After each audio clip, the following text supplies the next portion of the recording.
राधे राधे दोस्तों। आज हम आपको चील की बेटी की कहानी सुनाने जा रहे हैं। आप यह कहानी पूरा अंत तक सुनिए और हमें कमेंट करिए कि यह कहानी आपको कैसे लगी। तो चलिए कहानी को सुनाना शुरू करते हैं।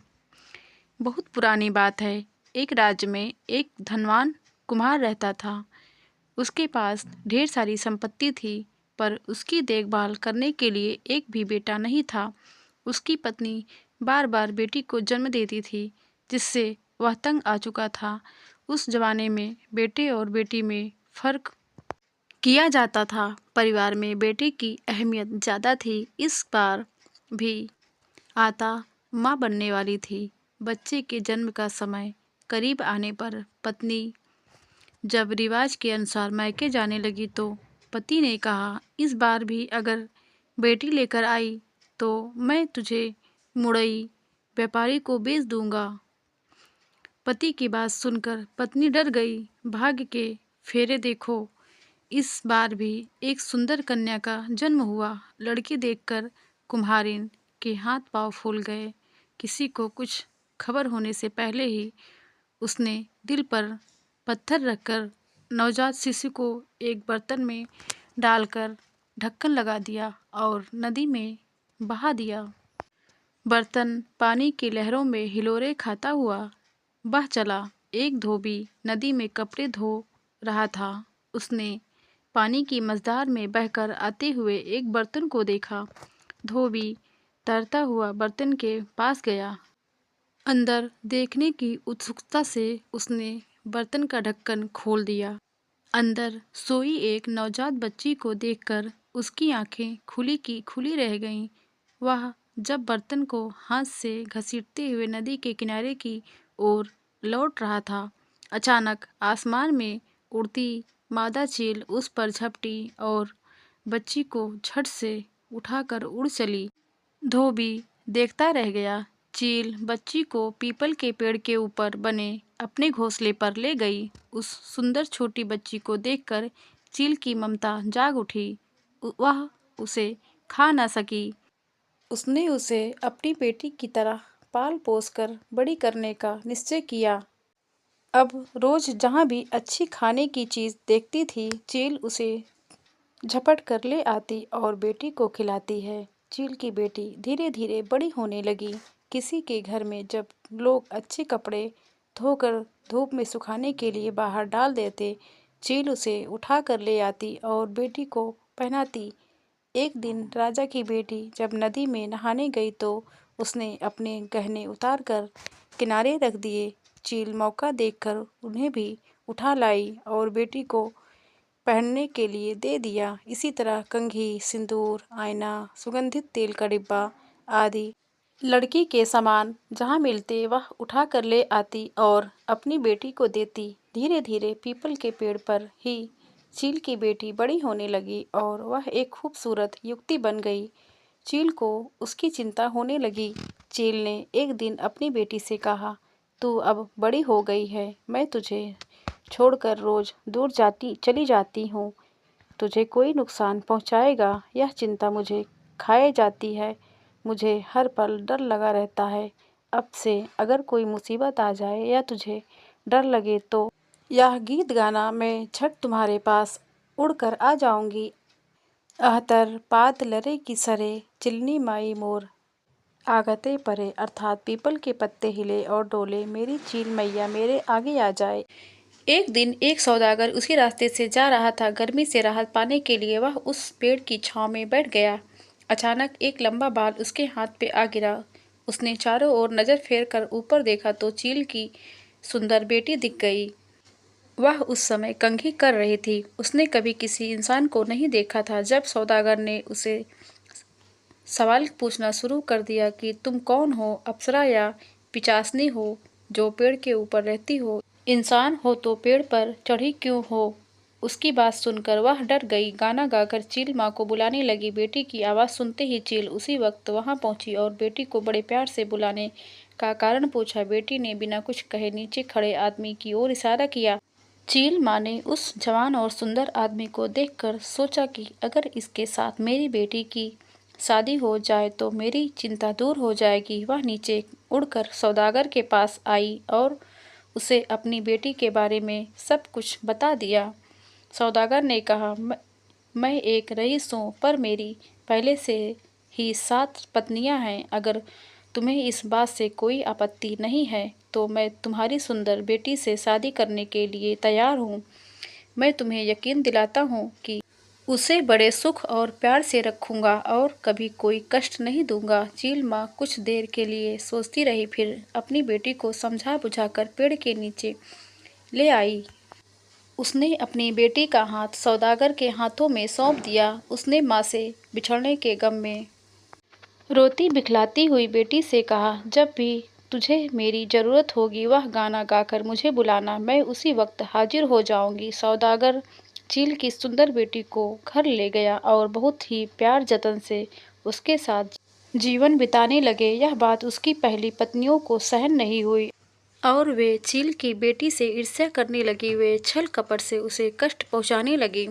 एक दिन 7 पत्नियों ने आकर उसे सबके लिए भात, खाना, खासकर चावल बनाने को कहा। चील की बेटी की आंखों के आगे अंधेरा छा गया। खाना बनाना तो दूर, उसने आज तक किसी को भात बनाते हुए भी नहीं देखा था। उसे कुछ नहीं सूझा। रोती बिखलाती वह घर के पीछे लगे केले के पौधों के बीच छिपकर चील माँ को बुलाने लगी। झट से चील उसके आगे हाजिर हो गई और बड़े प्यार से बुलाने का कारण पूछा। बेटी ने कहा, माँ, मेरी 7 सौतों ने मिलकर मुझे अकेले ही सबके लिए भात बनाने को कहा है, लेकिन मुझे तो कुछ नहीं मालूम। अगर मैंने नहीं बनाया तो वो मेरे पति के आगे मेरी चुगली करके मुझे नुकसान पहुँचाएंगी।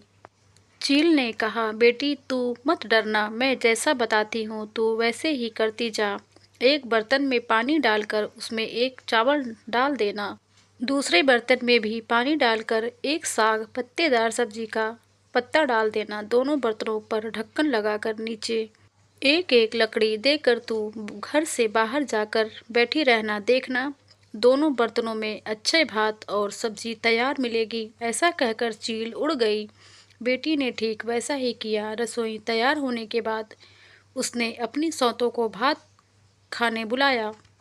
7 सौतों ने अपनी अपनी थालियों के नीचे एक छेद करके रखा था। जैसे ही वह भात और अंजा सब्जियों का रस परोसती, छेद से सारा रस बह जाता।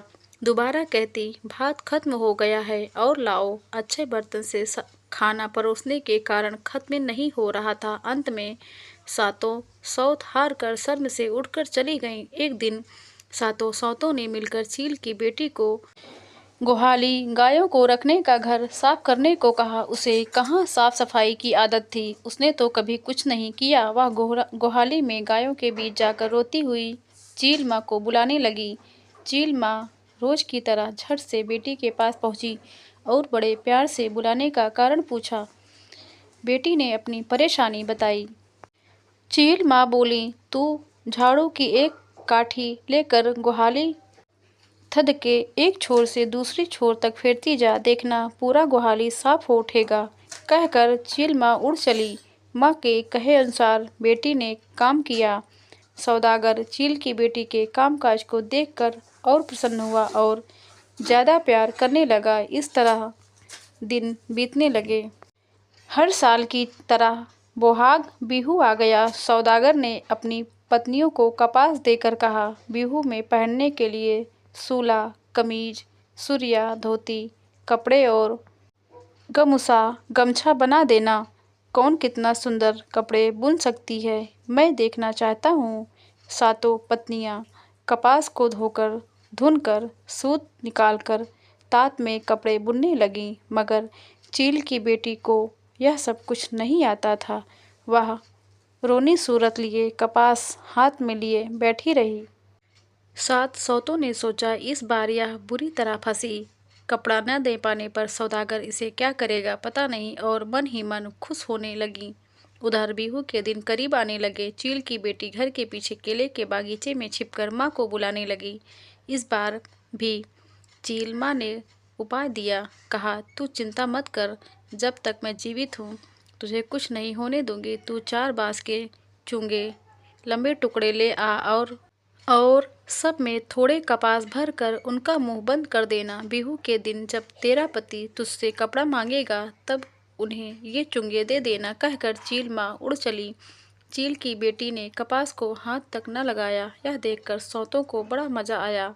बिहू के दिन पति के पैरों को छूकर प्रणाम करके एक एक कर सातों पत्नियों ने उन्हें सुंदर कपड़े दिए और बदले में पति का प्रेम और आशीर्वाद पाया। चील की बेटी ने 4 चुंगे उनके हाथ में थमा दिए। कपड़ों के बदले चुंगे को देखकर सातों पत्नियां ठहाके मारकर हंसने लगीं। सौदागर को भी गुस्सा आया, कहने लगी, ये सब क्या है? तेरे बुने हुए कपड़े कहाँ हैं? उसने छोटी पत्नी को फटकार लगाई। चील की बेटी ने विनम्रता से कहा, इन्हें खोल कर देखिए। जैसे ही सौदागर ने बांस के चोंगों का ढक्कन खोला, एक से बढ़कर एक सुंदर कपड़े निकल आए। महीन बुनाई देखकर वह अपनी छोटी पत्नी पर और ज्यादा मोहित हो गया। उसने वही कपड़े पहने और बिहू का उत्सव धूमधाम से मनाया। धीरे धीरे 7 पत्नियों को पता चला कि एक मादा चील आकर उसे सब कुछ सिखा जाती है। उन लोगों ने चुपके से वह गाना भी सीख लिया और एक दिन धोखे से चील को बुलाकर डंडे से पीट पीट कर उसे मार डाला। चील की बेटी को इसकी कोई खबर नहीं हुई।